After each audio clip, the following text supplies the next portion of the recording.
Boss, boss. Uy!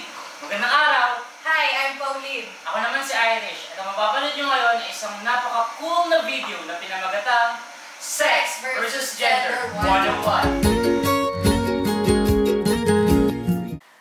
Partner, may tanong ako sa'yo.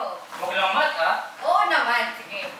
Kung tatanungin kita kung ano ang sex mo, ano ang isasagot mo sa akin? Oh my, sex! Ano yun? Ikaw, ha? Ay, sabi ko, ano ang sex mo? Edimil! Kung tatanungin naman kita kung gender, ano ang dapat mong isagot? Di ba may rin? Ano nga ba? Akala ko kasi parehas lang ang sex at gender eh. Magkaiba ba yun?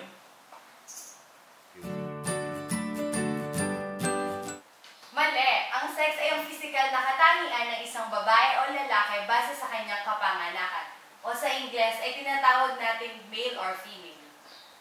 Ah! Kaya pala ang nilalagay natin sa ating mga biodata ay male o female. Halimbawa, ang mga babae lamang ang nabubuntis dahil sila lamang ay may bahay bata. Ngunit hindi mabubuntis ang isang babae kung hindi dahil sa isang lalaki na nagbibigay ng sperm cells. Aha! Oo nga pala! At naaalala ko na rin ngayon kung ano ang gender. Sige nga, ano nga ba ang gender?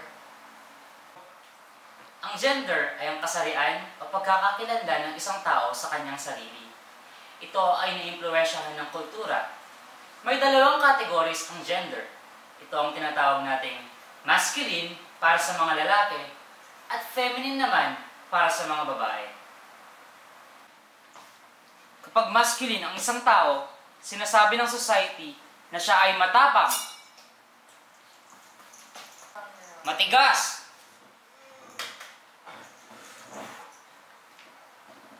hindi umiiyak,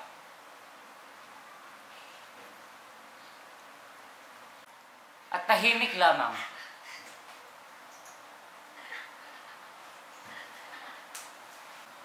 Pero kapag ang isang tao ay feminine, siya ay dapat na mahinhin,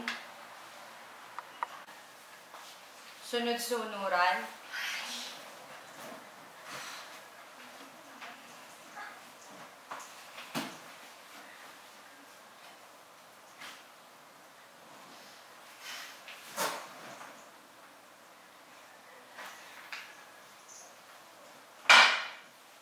emosyonal,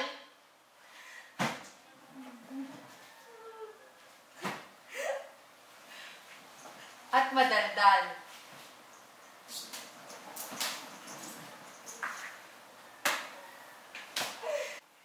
Pero naisip ko lang, paano na lamang kapag umiyak ang mga lalaki? Ibig sabihin, feminine na sila, or binabae, or in short, bakla?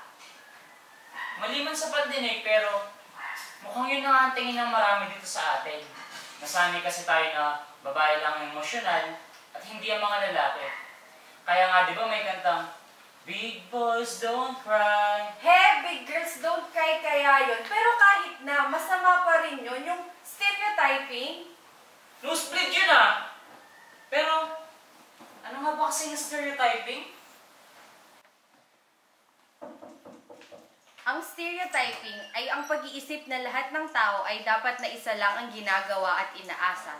For example, ang babae lang daw ang dapat nag-aasikaso sa bahay, tapos ang mga lalaki ay siyang dapat na nagtatrabaho. Parang yung sinasabi mong big boys don't cry. Iniisip ng mga tao na kapag umiyak ang isang lalaki, agad ay bakla na. Ganun ba man, tama ba na ang mga babae dapat laging feminine at ang mga lalaki dapat laging masculine? Siyempre hindi, kasi dapat hindi natin pinipilit yung mga bagay na hindi talaga tayo. So, okay lang umiyak ang mga lalaki, ganun? Siyempre naman, may puso't damdamin din kaya kayo. So, ang kailangan pala ay magpakatotoo tayo sa ating mga sarili. At huwag nating limitahan ang mga bagay na kaya nating gawin para sa lipunan.